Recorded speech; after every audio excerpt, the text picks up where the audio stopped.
A night like any other, Rebecca Hayes balanced the silver tray on her left palm, her right hand smoothing down the crisp black uniform that marked her as part of the invisible staff. The crystal ballroom of the Grand Celestial Hotel sparkled under thousands of lights from the massive chandeliers overhead. Women in designer gowns glided past her, their jewelry catching the light like tiny stars. Men in custom suits discussed mergers and acquisitions over champagne that cost more than her monthly rent. This was her world now. Or at least the edges of it. She moved through these spaces like a shadow, serving drinks and clearing plates while the wealthy elite barely noticed her existence. 5 nights a week, Rebecca traded her dignity for a paycheck, smiling politely while being treated like furniture.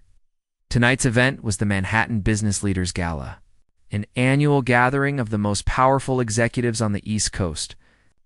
Rebecca had worked it last year too. Same faces, same empty conversations, same feeling of being utterly invisible. She approached table 7 with a fresh round of champagne flutes. 3 men in their 50s sat there, laughing about something one of them had said. Rebecca set down the glasses with practiced precision, her movements efficient and unobtrusive. "Thank you, sweetheart," one of them said without looking at her. Rebecca nodded and turned away. Her feet ached in the mandatory heels, and she still had 4 hours left in her shift. She headed back toward the kitchen entrance, weaving between tables and avoiding eye contact. The moment everything changed, "Excuse me." The voice stopped her mid-step. It was deep, familiar in a way that made her heart skip before her brain could catch up. Rebecca turned slowly, and the ballroom seemed to tilt on its axis. A man stood beside table 12, tall and commanding in a perfectly tailored charcoal suit. Dark hair swept back from a face that belonged on magazine covers. But it was his eyes that held her, frozen, warm brown eyes that looked at her not through her, but into her, like she was the only person in the room. Rebecca's tray wobbled. She gripped it tighter, her knuckles going white. "You," he said softly, taking a step closer. "You still don't remember me?" The ballroom noise faded to a distant hum. Rebecca stared at him, her mind racing through faces and memories, searching for the connection her heart had already made. Those eyes, that small scar above his left eyebrow, the way he stood with his weight slightly on his right leg. No, it couldn't be. Jay. The name escaped as barely a whisper. His face transformed, a genuine smile breaking through the polished exterior. "You do remember." The tray slipped from Rebecca's hands.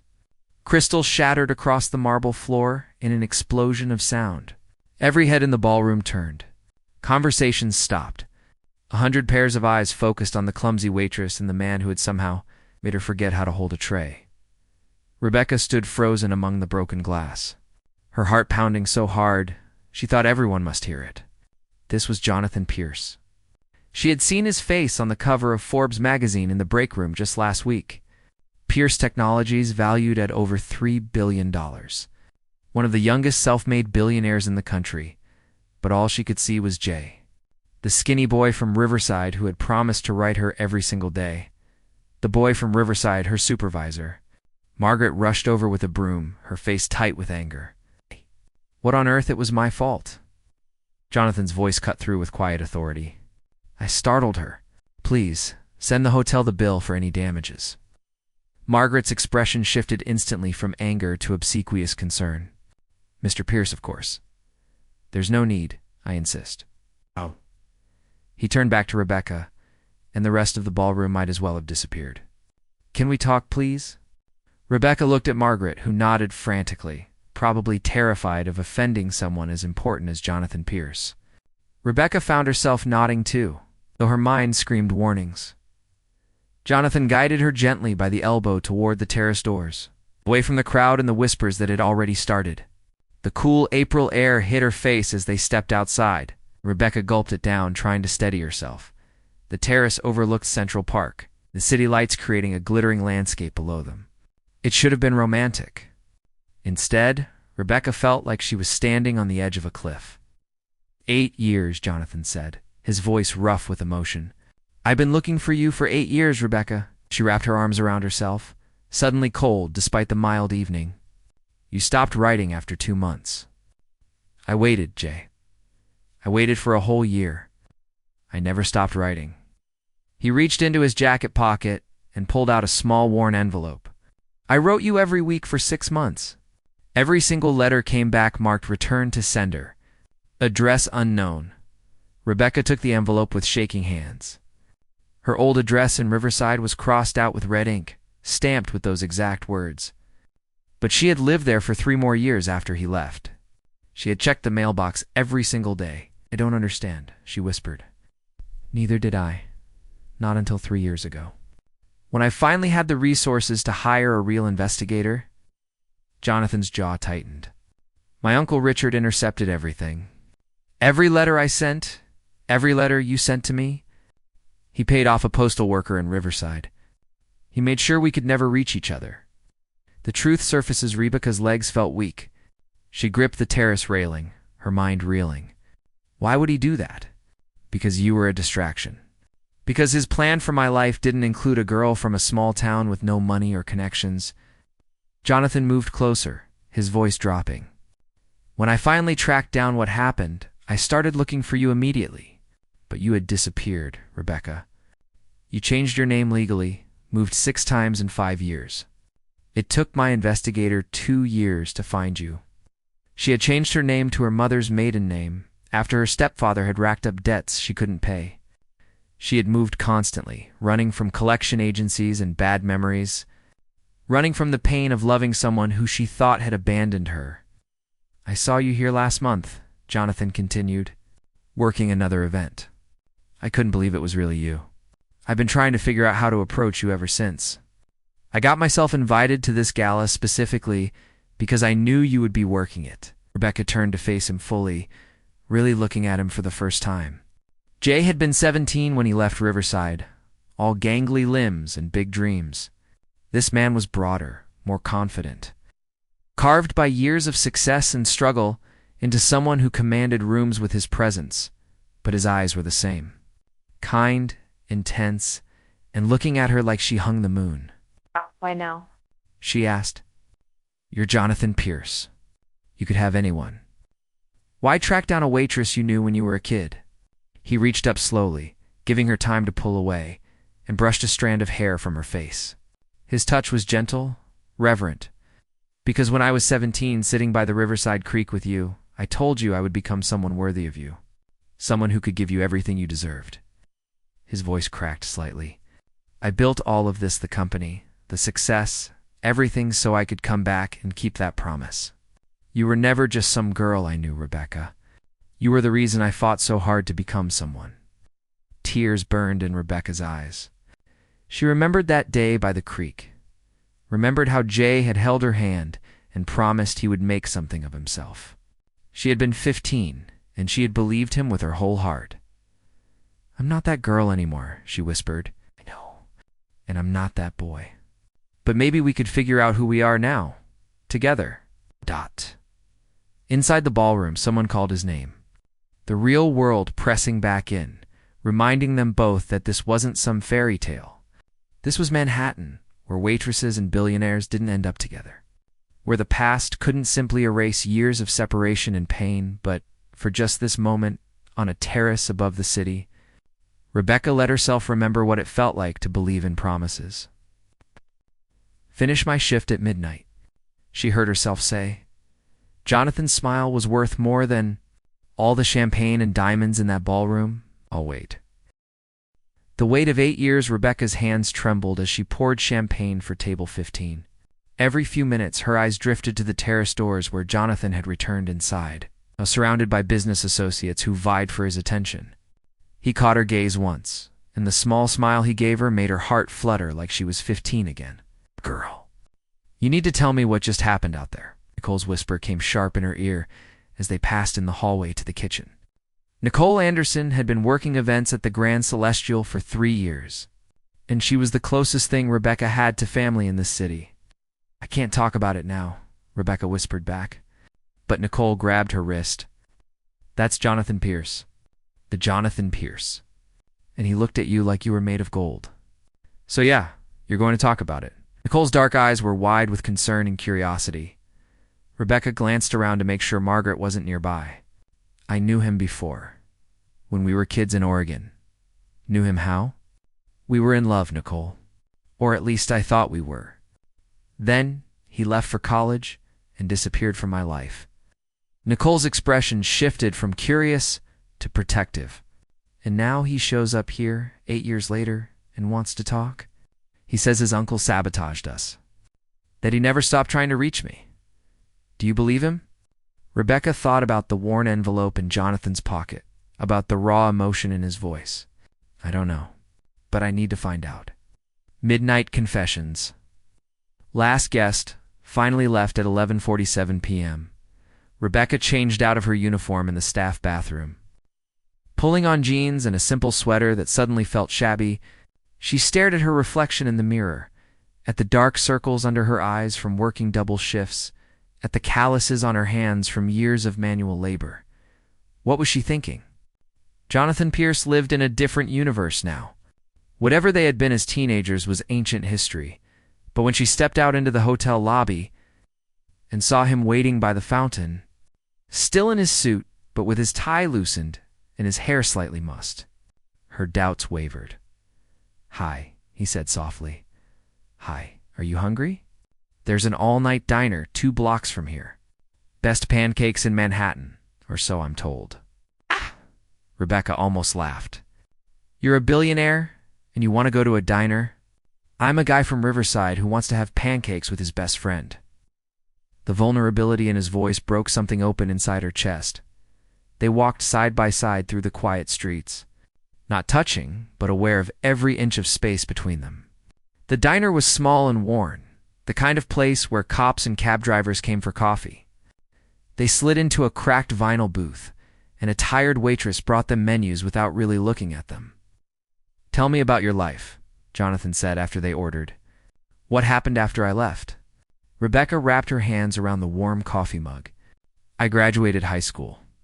Went to community college for a year, but I had to drop out when my mom got sick. She died 2 years ago. Cancer. Rebecca, I'm so sorry.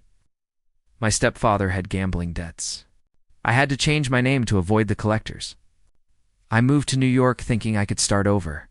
But turns out, degrees in nothing and no connections get you waitressing jobs and studio apartments in bad neighborhoods." She tried to keep her voice light, but the bitterness crept through. Jonathan reached across the table and covered her hand with his. "If I had known where you were busy building an empire. For you, I built it all for you." The waitress brought their pancakes and they ate in silence for a moment. Finally, Rebecca asked the question that had been burning in her mind for hours. "Tell me exactly what your uncle did."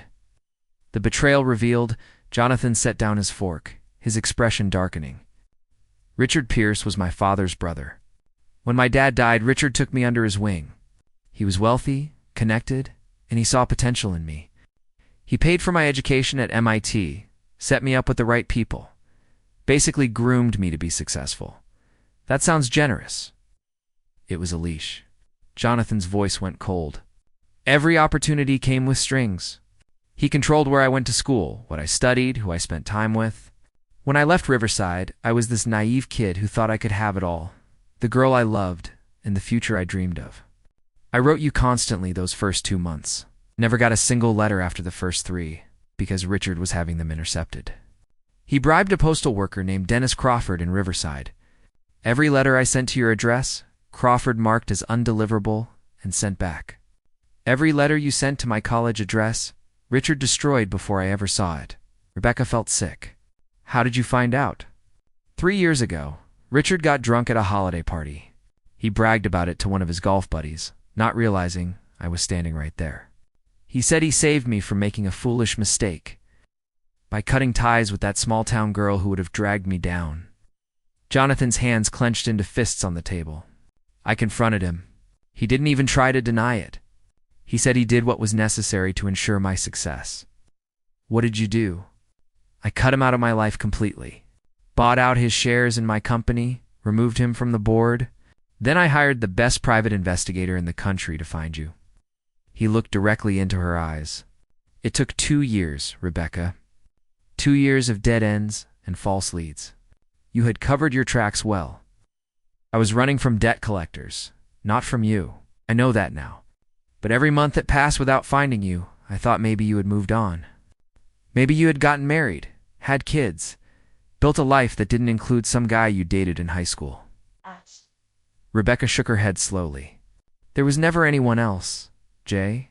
How could there be? You were my first everything.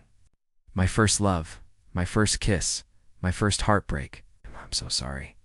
I'm sorry I believed my uncle when he told me your family had moved away without leaving a forwarding address. I'm sorry I didn't fight harder to find you back then. I'm sorry for every year we lost. Dangerous proposition. They talked until the diner started filling up with the breakfast crowd. Jonathan told her about building Pierce Technologies from a dorm room project into a global company. Rebecca told him about her mother's final days, about the crushing loneliness of New York, about working 3 jobs just to make rent on a tiny apartment in Queens as dawn broke over the city. Jonathan walked her to the subway station. They stood on the corner, neither wanting the night to end. I want to see you again, Jonathan said. Tomorrow, tonight, whenever you're free. Rebecca hesitated. Your world and mine are very different now, Jay, and I'll step into yours. Or we'll build a new one together. I don't care about the logistics, Rebecca. I care about not losing you again. Your uncle won't be the only one who has a problem with this. People in your circle, they'll look at me and see a gold digger. They'll say, I'm using you. Let them say whatever they want. I know the truth. Rebecca wanted to believe him. She wanted to ignore the voice in her head that said this could only end badly. But 8 years of loss had taught her to be cautious. Give me your phone, she said finally. Jonathan handed it over, and she typed in her number. Call me tomorrow. We'll take this slow, okay? Figure out if what we had as kids can translate into something real as adults. He cupped her face gently. It was always real, Rebecca. That's the one thing I've never doubted. He kissed her forehead and she felt tears spring to her eyes. Then she turned and descended into the subway, looking back once to see him still standing there, watching her go with an expression that held both hope and fear. On the train home, Nicole texted her, Girl, you better tell me everything tomorrow. Rebecca smiled despite her exhaustion. For the first time in 8 years, she let herself feel something she thought she had lost forever. Hope. But she didn't know that at that very moment. In a penthouse across town, Richard Pierce was receiving a phone call from one of his informants at the gala, and he was already planning how to remove this new obstacle. To his carefully constructed vision of his nephew's future, the storm approaching over the next 3 weeks, Rebecca and Jonathan fell into an unlikely rhythm. He would finish his board meetings and come to the diner near her apartment. They would talk for hours over coffee and pie, rebuilding the connection they had lost. He told her about the pressure of running a billion-dollar company. She told him about her dreams of going back to school, maybe studying art history like she had always wanted. He never made her feel small. When she showed up in her thrift store clothes, he looked at her like she was wearing diamonds. When she talked about her struggles, he listened without trying to immediately fix everything with his money. I want to do this right, he told her one night as they walked through a park in Queens, far from the Manhattan spotlight. No rushing. No grand gestures that make you uncomfortable. Just us, figuring out who we are now. But the universe had other plans. Nicole called her frantically one afternoon. Turn on Channel 7 now. Rebecca grabbed the remote in her apartment and flipped to the news. Her blood went cold. There, on the screen, was a photo of her and Jonathan leaving the diner, his hand on the small of her back. The headline read, Pierce Technologies CEO's mystery woman. Who is she? The reporter's voice cut through her shock. Jonathan Pierce. The notoriously private CEO has been spotted multiple times with an unidentified woman. Sources close to Pierce say this is the first romantic relationship he's pursued in years. But who is this mystery woman? Our investigation reveals she's Rebecca Hayes, a waitress working at various Manhattan hotels. This unexpected pairing has raised eyebrows in business circles, especially as Pierce Technologies is currently in delicate merger negotiations with Montgomery Industries. Rebecca's phone started ringing. Unknown numbers. She let them all go to voicemail. Then Jonathan called. Rebecca, I'm so sorry. I should have anticipated this.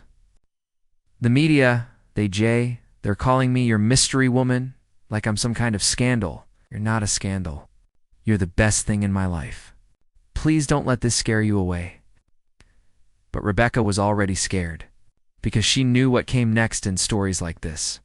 The scrutiny, the judgment, the inevitable moment when he would realize she was more trouble than she was worth. "I need some time to think," she said quietly. "Rebecca, please, just give me a few days." She hung up before he could respond, and for the first time since that night on the terrace, she let herself cry. The ultimatum. Richard Pierce sat in the lobby of the Grand Celestial Hotel, reading the morning paper with a satisfied smile. He had planted the story with his media contacts, knowing it would create exactly the chaos he needed. Now he just had to wait. When Rebecca arrived for her shift that evening, she found him sitting at the bar, nursing an expensive scotch. "Miss Hayes, I presume?" Rebecca's stomach dropped. She recognized him from photos Jonathan had shown her, but in person, Richard Pierce was more imposing. Silver hair, cold blue eyes, and a smile that never reached them. "Mr. Pierce, I'm working right now, so only take a moment. Sit." It wasn't a request. Rebecca perched on the edge of the bar stool next to him, her entire body tense. "I'll be direct," Richard said, swirling his drink. "You're a problem that needs to be solved." "Excuse me?" Jonathan is on the verge of the biggest deal of his career. Montgomery Industries is considering a merger worth $12 billion. Vanessa Montgomery, the CEO's daughter, has made it quite clear that she expects Jonathan to remain unattached. She has her own plans for him. That's not my concern, but it is. You see, if this merger falls through because Jonathan is distracted by a waitress with no social standing, Pierce Technologies will lose billions. The board of directors will force him out. Everything he built will crumble, and it will be your fault. Rebecca felt like she'd been slapped. "Jonathan makes his own choices," Richard laughed coldly. "Does he? Or does he make choices based on guilt and nostalgia? You were a childhood sweetheart, Miss Hayes. Nothing more. But Jonathan has always been sentimental. He can't see that you don't belong in his world. I never asked to be in his world. Then make this easy on both of you." Richard pulled out a check and slid it across the bar. $500,000. Take it, disappear again, and let Jonathan focus on his future. The future he actually deserves. Becca stared at the check, her hands shaking. $500,000. She could pay off every debt, go back to school, start a real life. All she had to do was walk away from Jonathan. "This is exactly what you did 8 years ago," she said quietly. "You separated us then, and now you're trying to do it again. I'm offering you financial security. What has Jonathan offered you? Dinner at cheap diners? Walks in Queens? He's slumming, Miss Hayes, and eventually he'll remember who he really is. You don't know him at all. I know him better than you ever will. I shaped him into the man he is today.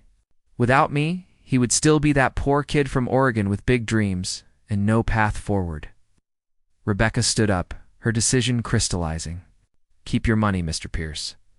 I'm not for sale." She walked away from the bar, her head held high, but Richard's voice followed her. "You'll regret this. And when Jonathan loses everything, you'll know it was because you were too selfish to let him go." The breaking point. Rebecca made it through her shift on autopilot, but Richard's words echoed in her mind. What if he was right? What if her presence in Jonathan's life was destroying everything he had worked for? She thought about the news coverage, the whispers from other staff members, the way Margaret had started treating her with a mixture of awe and suspicion. She thought about the world Jonathan lived in, the board meetings and merger negotiations and billion-dollar deals, and she thought about the boy by Riverside Creek who had promised to come back for her. Were they the same person? Could they be? Nicole found her in the staff room after the shift ended. "Okay, Spill. You look like you've seen a ghost." Rebecca told her everything. Richard's visit, the ultimatum, the check. Nicole listened quietly, then said, "What does your gut tell you?" "My gut says I love him. But my brain says Richard's right. I'm going to ruin everything Jonathan worked for. It's not your decision to make, Becca. That's his. But what if he chooses me and regrets it? What if he wakes up 5 years from now and realizes he gave up everything for someone who wasn't worth it? Girl, you need to stop deciding what you're worth based on what other people say. You need to talk to Jonathan and let him make his own choice. But Rebecca was already making hers. The goodbye letter. She couldn't face him. She knew if she saw Jonathan, if she looked into those warm brown eyes, she would lose her resolve. So she did what cowards do. She wrote a letter. The words came slowly, each one feeling like a small death. Jay, I've spent 3 weeks remembering what it felt like to believe in us. But I've also spent 3 weeks watching your world react to my presence in it. And I can't ignore what I'm seeing. Your uncle came to see me. He offered me money to leave, and I turned him down. But his words stayed with me. He said I'm destroying your future, that the merger with Montgomery Industries will fall apart because of me, that the board will force you out. I can't be the reason you lose everything you built. I won't be. 8 years ago, we were separated by lies and manipulation. This time, I'm choosing to walk away. Not because I don't love you, but because I do. You deserve a partner who fits into your world, who can stand beside you at those galas without feeling like an imposter. Someone like Vanessa Montgomery, who speaks your language and understands your life. I'm sorry I can't be that person. I'm sorry for a lot of things. Please don't try to find me this time. Let me disappear. It's better this way. I'll always love you. That's why I have to let you go. Rebecca. She left the letter with the front desk at Pierce Technologies headquarters. It was addressed to Jonathan personally. Then she went home, packed her few belongings, and bought a bus ticket back to Oregon. She was running again. But this time, she told herself, she was running toward something. The chance for Jonathan to have the life he deserved. Even if that life didn't include her. The grand gesture. Jonathan found the letter waiting on his desk when he came back from a site visit.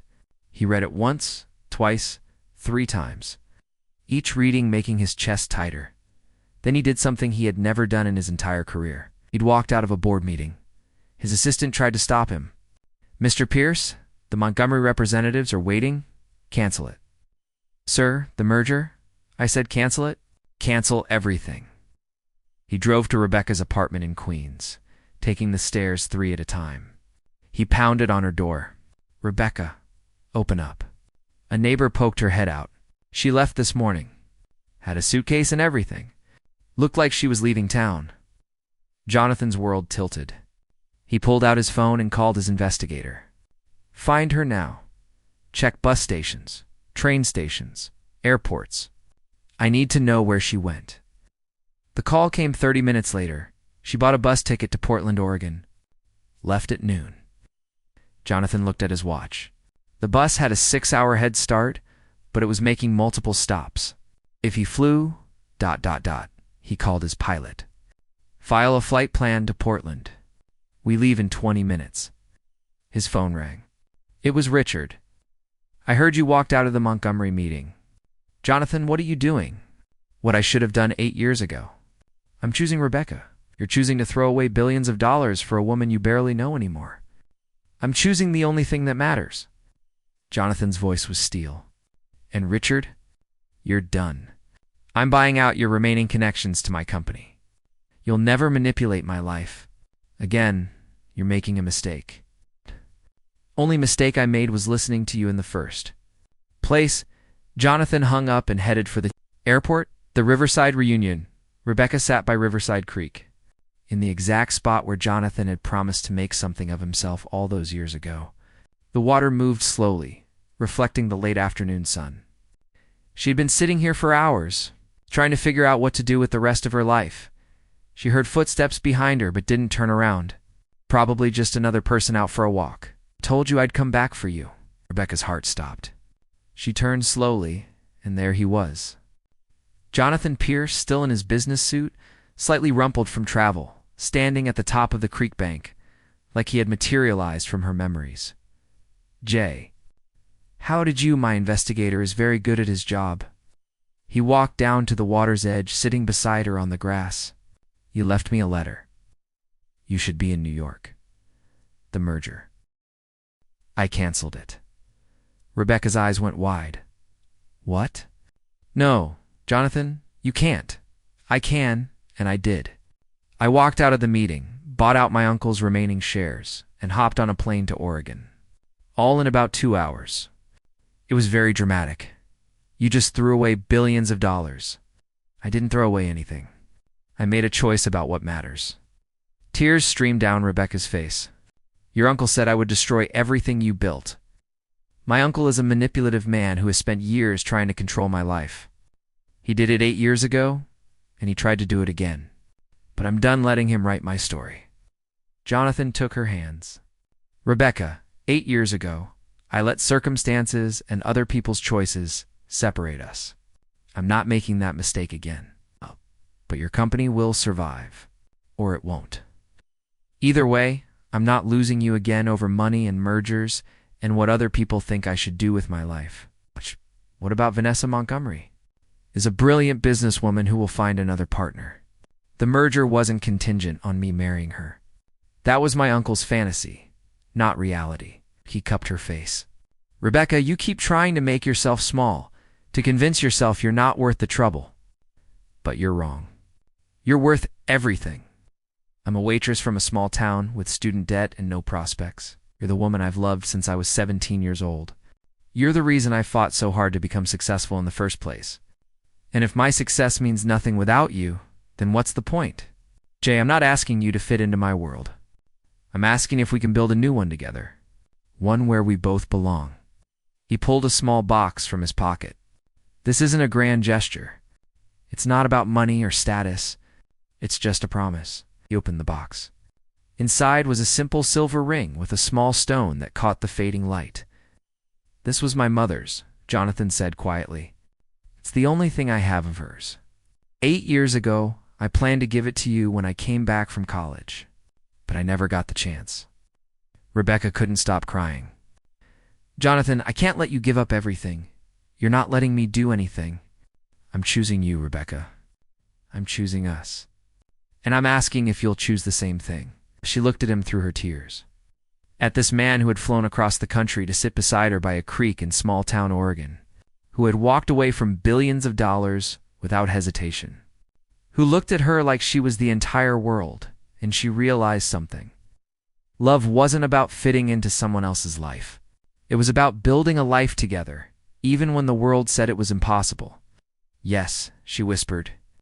Yes, I choose us. Jonathan slipped the ring on her finger, and then he kissed her. Not the careful kiss of two people afraid to break the moment, but the passionate kiss of two people who had spent 8 years finding their way back to each other when they finally pulled apart. The sun was setting over Riverside Creek, painting the sky in shades of orange and pink. So what now? Rebecca asked. You canceled your merger, alienated your board of directors, and proposed to a waitress by a creek. That's got to be a first for a Fortune 500 CEO. Jonathan laughed. Now we figure it out together. Maybe I scale back the company, focus on the parts I actually care about. Maybe you go back to school and study art history. Maybe we stay here in Riverside, or maybe we find somewhere new entirely. The point is, we do it together. Your uncle is going to lose his mind. My uncle has been out of my life since I found out what he did to us. His opinion doesn't matter anymore. Jonathan stood and pulled her to her feet. Come on, let's go get burgers at that place by the highway. I've been dreaming about their fries for years. Rebecca laughed through her tears. The Riverside Diner? That place is still there? Some things don't change. They walked hand in hand back through town, past the high school where they had met, past the old movie theater where they had their first date. Riverside hadn't changed much in 8 years. The same small storefronts, the same families walking their dogs, the same feeling of home. But Rebecca and Jonathan had changed. They had been broken and rebuilt, separated and reunited. And somehow, they had found their way back to each other despite everything. At the diner, over burgers and fries, Jonathan told her his real plans. I'm restructuring the company, bringing in a new CEO to handle day-to-day operations. I'll stay on as chairman, but I'm stepping back from the constant travel and 80-hour weeks. I've been running for 8 years trying to become someone worthy of you. But I already was. We both were. What will you do instead? Whatever we decide together. Maybe I'll teach at a university. Maybe I'll start a nonprofit. Maybe I'll just be the guy who married his high school sweetheart and lived happily ever after in small-town Oregon. He smiled. As long as I'm with you, I don't care what I do. Nicole called Rebecca's phone around 9 p.m. Errol, you better not have done what I think you did. I went back to Oregon, and Jonathan followed me here. He canceled his merger, told off his uncle, and proposed. Nicole screamed so loud Rebecca had to hold the phone away from her ear. I knew it. I knew that man was crazy about you. So when's the wedding? Rebecca looked at Jonathan across the table, at the man who had fought through 8 years of separation to find her. We haven't talked about that yet. Soon, Jonathan said loud enough for Nicole to hear. Very soon. They stayed in Riverside for a week, just being together without the pressure of Manhattan and media scrutiny. They went back to all their old places. The creek, the bridge where they had first kissed, the park where they used to meet after school. And they talked. Really talked about everything they had been through, every fear and hope and dream. I was so angry, Rebecca admitted one night as they sat on her childhood porch. When the letters stopped coming, I felt abandoned. Like I didn't matter enough for you to keep trying. I'm sorry. I should have driven back to Riverside. Should have shown up at your door instead of trusting that the letters would get through. We were kids. Neither of us knew how to fight against what your uncle did, but we're not kids anymore. And I promise you, Rebecca, nothing and no one will ever separate us again. The new beginning. 6 months later, Rebecca and Jonathan stood in front of a small gathering in Riverside Park. Not a grand ballroom wedding with hundreds of guests, but an intimate ceremony with the people who mattered. Nicole, who served as maid of honor, a few of Rebecca's friends from New York, Jonathan's assistant, and the few colleagues who had stood by him when he restructured the company, and the town of Riverside, who had watched both of them grow up. Richard Pierce was not invited. Vanessa Montgomery sent a surprisingly kind congratulations card and a note that said, "For what it's worth, I think you made the right choice." Rebecca wore a simple white dress she had found at a boutique in Portland. Jonathan wore a suit, but he had skipped the tie.